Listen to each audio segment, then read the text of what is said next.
You know, architecture can be very stiff. I think that's, one of the things that it's just really interesting to try and avoid as much as possible. It can be very corporate. There's a lot of legal side of things that come with it, but you don't want to forget the creativity. The sort of proof is in the pudding in terms of how the space functions, where the light enters the house. It's very personal as well. Really personal. We took a bit of a punt, moving from Hackney out towards Forest Gate. This is sort of 10 years ago now. We took a bit of a chance and we got a property that was in need of a lot of work, and we stripped it back to everything, back to its brickwork really, and then started from scratch. I think with that, give us the flexibility to experiment with materials and look and find materials that were really interesting, really tactile. So, the cork on the outside of the building, that was a bit of a triumph, I think. One from its sustainability credentials, but also from a perspective of even just the smell. So when you install it, it has a really interesting smell, and that sort of continues. There's a sensory space to it, or experience to it. And I think that we've done that with everything. We lived with a very basic sort of landscaped garden. So just your traditional patch of grass, which the dog destroyed every 3 months. We had to relay it. And then essentially as our family evolved, we then started to think about landscaping it. So one of the things I think is great about what we've managed to do with the garden, it's quite an unorthodox approach for a small garden to actually landscape it and to create zones, because obviously those zones are, relatively compact.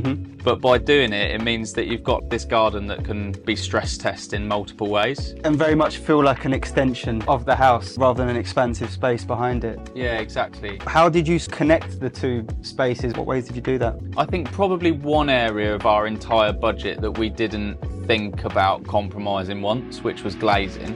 We specified a sliding pocket door system. Yeah, they're incredible. So that just means that it doesn't impact the opening in any way. You get bifolding doors, they're great, but ultimately they still take up a big chunk of space at the side of any opening. And I think when we were doing this, and especially because of the kitchen layout that we had intended on doing, we had an opportunity to create a pocket door. And because of that, I think you can see it's the way that the light comes into the space is completely unblocked from any structure inside that opening, which is great. And it really connects those two spaces. The thing about the garden studio that's interested in connecting all of the ground floor of this house is that, over the 10 years that we've been here, it's had so many different functions.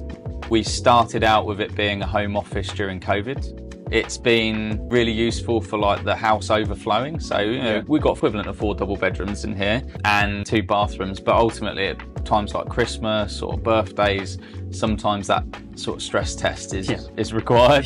We've had family that have opted to stay out there. So, it works. It's plumbed, it's wired, you've got a toilet, it's multifunctional. So there's a little ensuite toilet out there. It's big enough to fit double beds. Now, as our family's developed, my office has moved away from the home. It's meant that it's then come something else. So now it's been fully fitted as a gym. That's the thing, I guess every family will use that space differently, but it works for so many different reasons.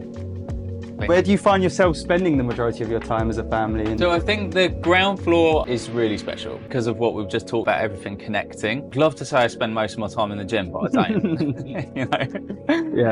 I don't. At the moment, we spend most of our time in the kitchen, just purely because of 2 kids, living room in the evenings. That's where we spend most of our time as a family, and also individually when the kids aren't around, when they're in nursery or school. Since we've done the loft 4 or 5 years ago, the loft space is also quite special. It's a master suite, really connected to the sky. We often go up and just read in the evening instead of watching TV. And even that front room upstairs on the first floor, it's flexible space. Exactly. Isn't it? It's a bit of a bold move. A lot of people love having that front room as the master bedroom because it's the widest room in the house. It's usually the biggest room in the house in these old terrace houses, and it's got the best light. Right. But the thing is that I suppose by taking the decision to put the master suite upstairs, then it sort of freed up that front room to become a playroom.